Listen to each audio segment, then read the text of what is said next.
Bonjour, bonjour les divins, bienvenue sur la chaîne Divinescence. Merci d'être avec moi cet après-midi pour ce tirage qui va concerner la guerre Ukraine-Russie, enfin le conflit, la guerre, on y met le mot qu'on veut, bon en tout cas c'est le bazar, on va pas se mentir.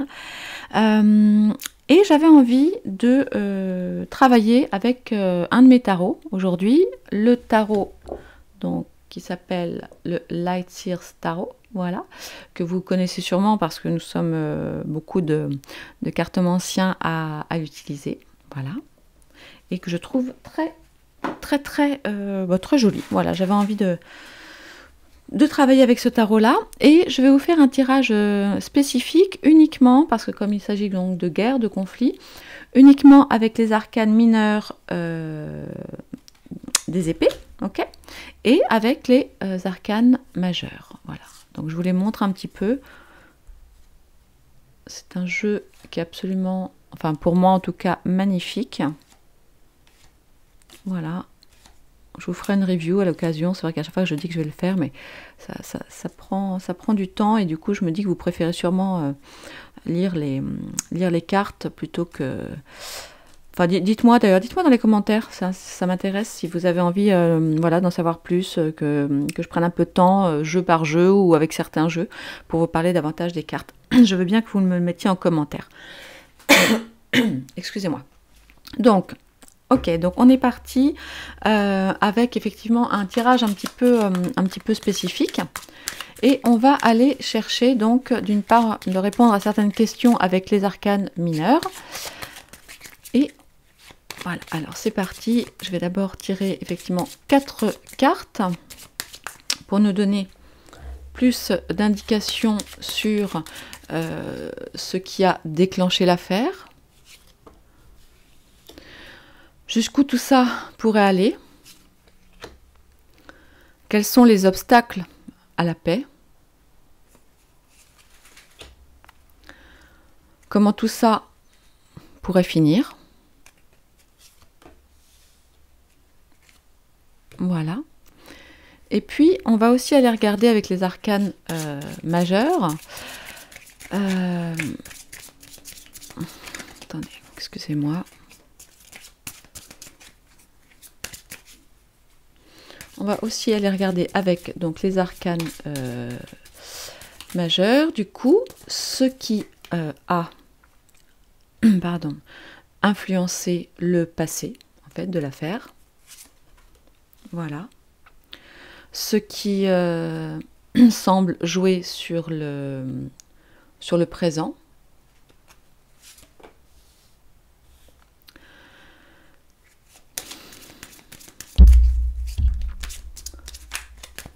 Nous allons également aller regarder ce qui influencera l'avenir.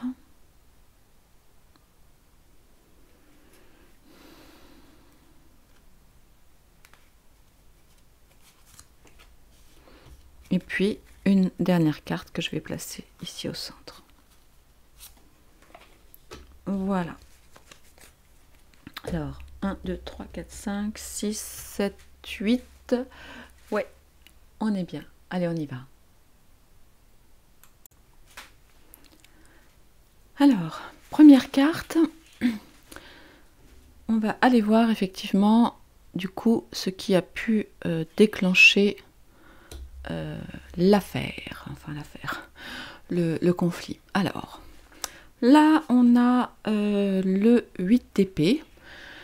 Donc, qu'est-ce qu'on voit? On voit effectivement donc, une femme qui se regarde dans le miroir, qui se sent, en tout cas, complètement coincée.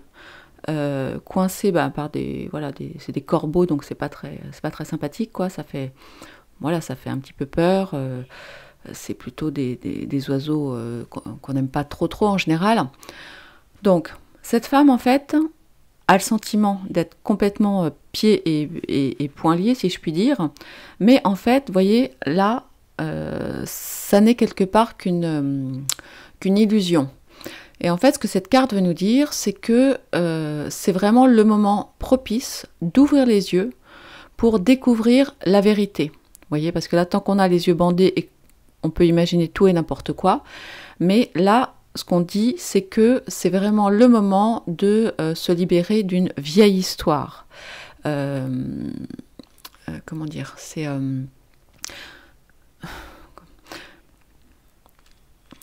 en fait, c'est un peu une histoire d'illusion. Vous voyez, c'est un peu une histoire d'illusion de se sentir dans cet état d'esprit-là, dans cette position-là. Et rien, en fait, ne pourra changer s'il n'y a pas de grands changements. Donc, en fait, il faut prendre de la hauteur, enlever son bandeau et, en fait, voir vraiment au-delà du voile. Et puis, surtout...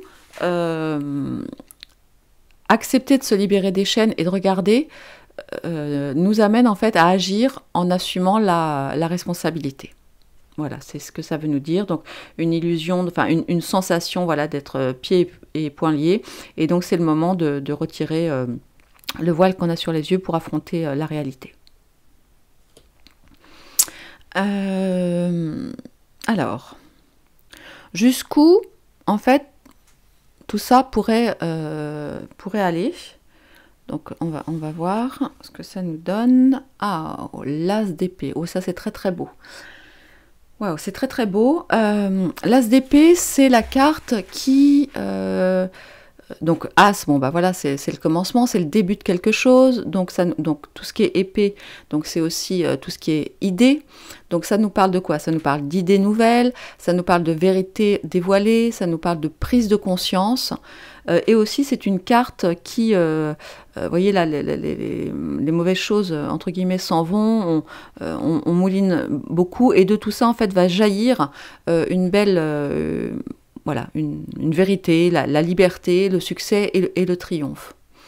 Et ça, c'est vraiment une carte très belle. Bah, écoutez, je suis ravie d'avoir cette carte. Le message en fait de l'as d'épée, c'est rien ne peut concurrencer les puissants rayons de la sagesse et de la vérité. Ça, c'est magnifique. C'est vraiment magnifique. Alors du coup, qu'est-ce qui... quels sont les obstacles en fait à ça? Ok, alors la reine d'épée. Bon, là vous la voyez. Attendez, je vous la mets bien. Je sais pas, vous la voyez bien là? Peut-être je vais allumer un petit peu ou pas? Je me rends pas compte. Ouais, non, je sais pas trop. Peut-être. Ok, bon, on va essayer de voir comme ça. Ouais, c'est pas mal. Alors la reine d'épée, c'est... de quoi ça nous parle? Alors, elle nous parle de plusieurs choses. Bon, là, vous la voyez, elle est seule, libre, elle regarde l'horizon, elle est sur son... Je ne sais pas ce que c'est, enfin, c'est un truc qui a l'air effectivement surélevé, vous voyez, parce qu'elle est très haute, hein, elle est dans les nuages, donc elle surplombe beaucoup. Donc, ça nous parle de leadership, évidemment. Ça nous parle d'indépendance. Bon, bah ça, on le sait, hein, évidemment, tout se joue sur des problèmes d'indépendance, d'autonomie, etc. La reine d'épée, c'est une énergie, donc là c'est une femme, mais donc c'est une énergie qui recherche effectivement la vérité. Donc l'indépendance, la liberté, la vérité.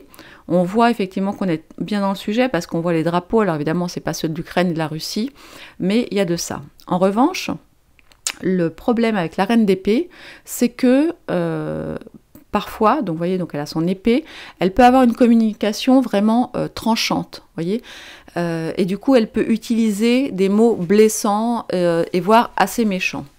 Donc, bah, voilà, en fait, ça nous confirme bien ce qu'on voit, c'est-à-dire que c'est aussi une guerre de communication. Où les mots sont extrêmement importants. Donc chacun est en quête de son indépendance, de sa liberté, de sa vérité quelque part. Chacun se pose en tant que leader, mais attention à la communication qui joue un très grand rôle. Alors, bon, comment tout ça pourrait finir? Ah, voilà, c'est moins sympa déjà. C'est le 10 d'épée. Donc le 10 d'épée, alors dans ce jeu, il est assez doux. Maintenant, attendez, il faudrait que j'aille vous trouver. Attendez, bougez pas. Je vais regarder dans le Rider-Waite. Je vais vous montrer à quoi elle ressemble, le 10 d'épée, d'habitude. Ah ouais, là voilà, là voilà. Donc, vous voyez, le 10 d'épée, c'est ça. Hein. Dans les jeux plus traditionnels. Donc, c'est pas terrible, puisque, évidemment, c'est quelque chose de très violent. C'est des crises, des douleurs, des pertes. C'est... Bah, attends, où est-ce qu'elle est? Attendez, je vais la laisser à côté. Voilà, je vais la laisser là. C'est aussi, bah, effectivement, du coup, le sentiment d'être poignardé dans le dos. Ok ? Donc, c'est assez moyen. Bon, là, évidemment, on le voit très clairement. Hein. Il y a des morts, il y a des crimes, il y a des pleurs, il y a... Bon, c'est très violent. Maintenant, essayons de voir le positif aussi là-dedans. C'est que, donc le 10, bah, c'est la fin, hein, c'est la fin d'un cycle. Donc, et espérons que du coup, après, on aura l'as, hein, puisque c'est quand même ça qu'on attend. Mais c'est surtout, en fait, l'occasion de guérir, en fait, en profondeur. Donc, c'est aussi une possibilité du coup qui est donnée donc aux acteurs en puissance du coup d'apprendre la résilience et de changer. Et voyez, cette femme là, elle regarde vers un autre horizon. Donc j'ai envie d'être positive et de me dire que oui, évidemment, il y a des morts, il y a de la violence, il y a beaucoup de communication et que il faut faire très très attention à la communication hein, dans ce conflit, on est bien d'accord. Mais j'ai quand même, voilà, du coup, bon espoir que tout ça ne sera pas vain, voilà, et que du coup, on arrivera effectivement sur ce bel as d'épée qui nous parle de choses beaucoup plus positives. Alors, on va continuer d'aller voir un petit peu maintenant au niveau des influences voilà, extérieures aussi, ce qui peut influencer tout ça. Et on y va avec la carte de l'empereur. Ok, alors l'empereur, voilà, attendez, je vous le montre parce que ça vaut vraiment le coup là, parce que ça, vous le voyez? Ok, voilà, vous voyez comme il est très très beau cet empereur. Alors, cet empereur, donc, évidemment, c'est l'autorité, le pouvoir dirigeant, c'est quelqu'un qui a le sens des affaires, on parle de stratège, on parle d'analyste. Alors on parle de stratège pourquoi ? Vous le voyez là, il a effectivement son jeu d'échecs à la main. Alors du reste, vous voyez, il y a l'échiquier hein, en fait qui est là, et lui il est assis sur, ça c'est la planète Mars en fait, donc c'est la planète entre guillemets de la guerre, vous voyez c'est la planète rouge, mais en fait il est assis très posément. Vous voyez, il est relax, entre guillemets, il gère son monde. Mais comment dire, vous voyez, là, il y a une, comment dire, il y a une lumière un peu, légèrement divine, c'est pas forcément le mot, mais en tout cas, c'est quelqu'un d'avisé. L'empereur, il connaît ses forces, il réfléchit, vous voyez, à son prochain coup, hein, en fait, au prochain coup qu'il va jouer, mais vraiment de manière tranquille. Et là, il pourrait agir effectivement comme un bélier et foncer tête baissée. Mais en fait, non. Vous voyez, le bélier, là, il est accroché au mur, il est posé. Ce qui nous indique en fait que cet empereur, il agit en fait avec discipline, stratégie et cohérence. Donc, c'est quelqu'un d'assez... il est très fort, il est très puissant, il le sait. Mais il est aussi... il use de son pouvoir de sagesse pour veiller sur son peuple. Dans ce jeu, et puis même dans tous les tarots en général, l'empereur, c'est vraiment le symbole du protecteur, qui veut construire un monde meilleur. Et voilà ce que je peux dire de l'empereur. Donc, bon, évidemment... ce jeu d'échecs là avec il tient le roi me fait évidemment penser à un des deux protagonistes en particulier, mais bon là voilà où nous en sommes. C'est drôle, je suis toujours surprise moi-même avec mes cartes, mais bon ok, alors ensuite voyons voir. Oh, très beau, très très beau, le gardien du sacré. Voilà, donc, alors le gardien du sacré, c'est le hiérophante, hein, qu'on appelle aussi le hiérophante. Donc, Son objectif, c'est quoi? C'est de protéger le sacré, hein, donc de protéger la vie. Ça nous parle là d'un guide, de quelqu'un de sage. Donc, c'est assez... Enfin, pour moi, je trouve ça assez positif. En tout cas, là, on va continuer sur l'issue du process. Mais en fait, c'est... ouais. Son souhait, en fait, là, effectivement, enfin, au niveau donc de ce qui se passe et de ce qui influence en fait le présent, hein, de ce conflit, c'est quand même avec un but positif, d'accord, avec un but de protéger le sacré. Donc le sacré, voilà, le sacré, c'est la vie, c'est la liberté, c'est effectivement aussi la spiritualité. Donc ça a aussi un côté protecteur. Tout comme l'empereur. Donc là, il y a beaucoup de foi aussi, une foi très très très très importante. Ouais.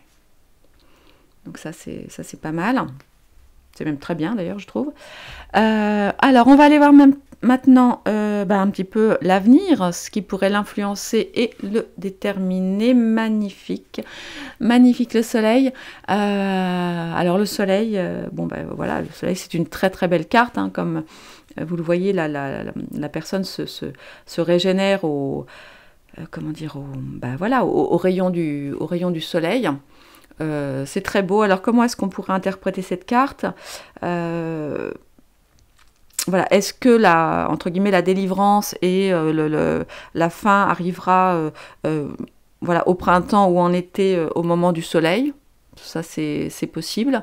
Mais dans tous les cas, ce que je vois aussi, c'est qu'avec le 19, donc 9 et 1, 10, on est de nouveau sur un commencement. Vous voyez, on est de nouveau sur quelque chose de nouveau.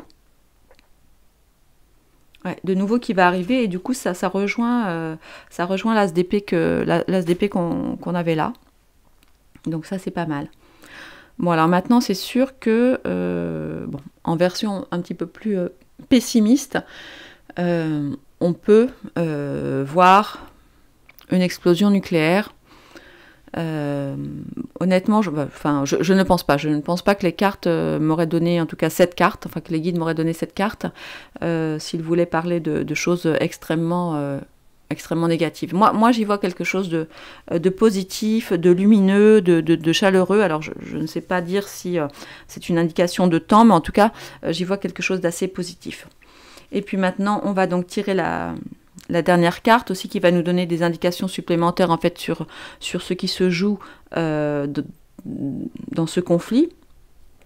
Voir si ça nous donne des choses complémentaires. Ok, et ben voilà. Et ben il était là, ça faisait longtemps qu'on l'avait pas vu lui. Voilà, donc qu'est-ce qui est au centre de tout ça malgré tout? Voilà, c'est le diable. Donc c'est effectivement la part d'ombre, c'est le vice, c'est la tentation, c'est la manipulation, c'est la part d'ombre qui existe peut-être de part et d'autre, en tout cas qui est liée à ce conflit.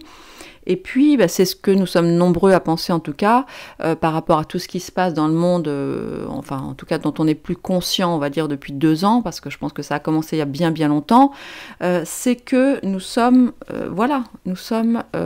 dans une guerre. En fait, la guerre, véritablement, est entre le mal, l'obscurité, donc le matérialisme, le vice, la sexualité, on va dire non consentie, la tentation, enfin, vous voyez, tout des choses pas très sympathiques.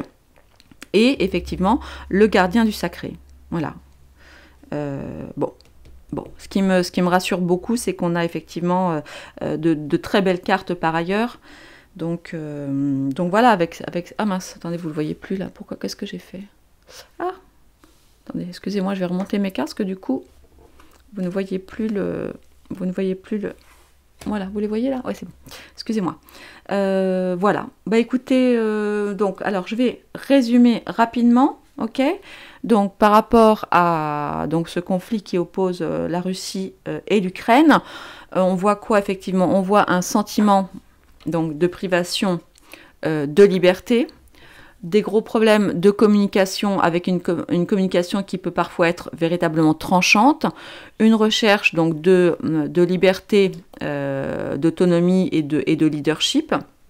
On a effectivement un empereur bien assis, bien stratège, qui agit avec méthode pour protéger son peuple, d'accord? Mais c'est quelqu'un quand même de très stratège. L'objectif, effectivement, est de garder le sacré. Nous allons avoir quand même beaucoup voilà, de violence et de mort. Mais normalement, effectivement, tout ça va arriver à quoi? Va arriver à un nouveau démarrage, à une révélation, à des révélations de vérité et au final, au soleil. Et avec un peu de chance, nous allons finir par mettre une bonne claque à celui-ci. Et j'avoue que ce serait, ma foi, une bonne chose. Voilà les divins, ce que j'avais envie de vous partager aujourd'hui, écoutez, avec le Light Seers Tarot. Je vous remercie de m'avoir suivi. Voilà, je vous embrasse et puis je vous souhaite un bon dimanche. À bientôt.